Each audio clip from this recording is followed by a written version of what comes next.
When his goddaughter, Helena, shows up looking for information on the infamous Dial of Destiny, Indiana Jones is once again thrust onto an adventure across the globe to stop a group of Nazis getting their hands on the dial and changing the course of history.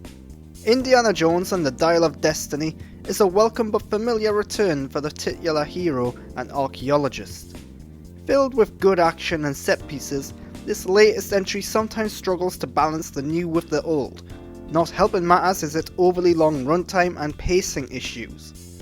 Overall though, the film is fun and entertaining, but it rarely reaches the heights of some of the earlier entries in the franchise.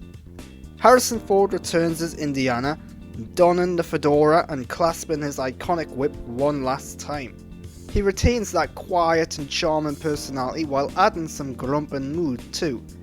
An interesting backstory element gives him emotional depth. His motivations are clear and it adds a lot of emotion to the character and story, humanising the character in the process. It's good to see Ford back in the role and embracing his old age too. One of Crystal Skull's flaws was its ignorance of this. In Dial of Destiny, the character's age plays a key role and his involvement in action scenes is suitably limited.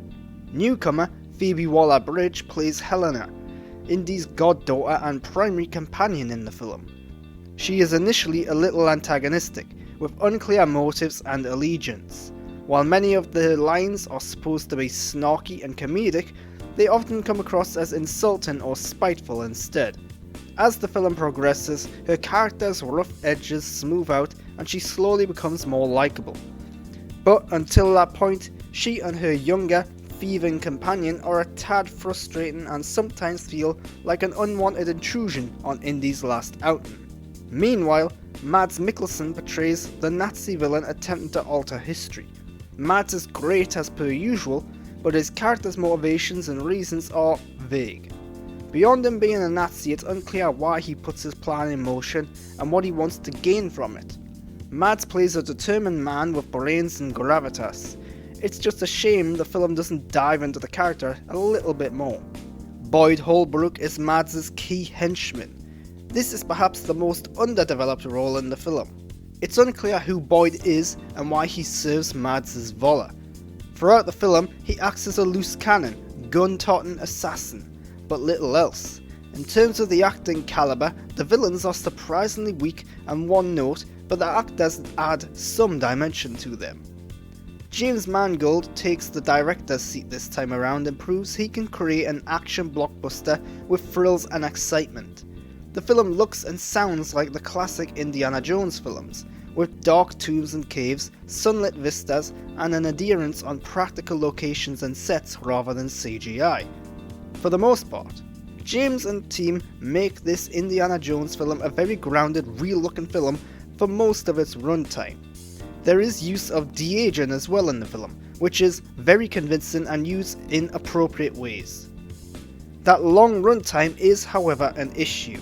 The film struggles to maintain its fast pace, with some non-action scenes lulling in interest levels and some action scenes feeling unnecessary. There are some fun set pieces, including a thrilling underwater scene, but it adds little to the story.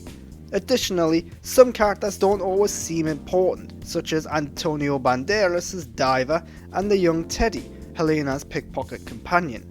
These characters and moments serve to flesh out the world and expand on the adventure, but do little to add to the story. The story is a fun one, focusing on a chase to gather the pieces of the Dial of Destiny. It's a fairly traditional archaeological adventure tale with some cool but underexplored connections to real-world events and politics. There are intriguing links to the Secret Service which vanish halfway through the film, and then the final act of the film pushes events into classic supernatural territory that may turn off or disappoint some fans. It's a brief dive into the fantastical that feels slightly at odds with the grounded films surrounding it, but it does add some excitement and wow factor and provides the finale with some grand moments. Indiana Jones and the Dial of Destiny is a worthy finale for Harrison Ford's Indy. It struggles a bit with pacing and overly long sequences, and some of the supporting characters are lacking in development, but it's mostly enjoyable with good action and emotional depth that makes for a satisfying, entertaining film.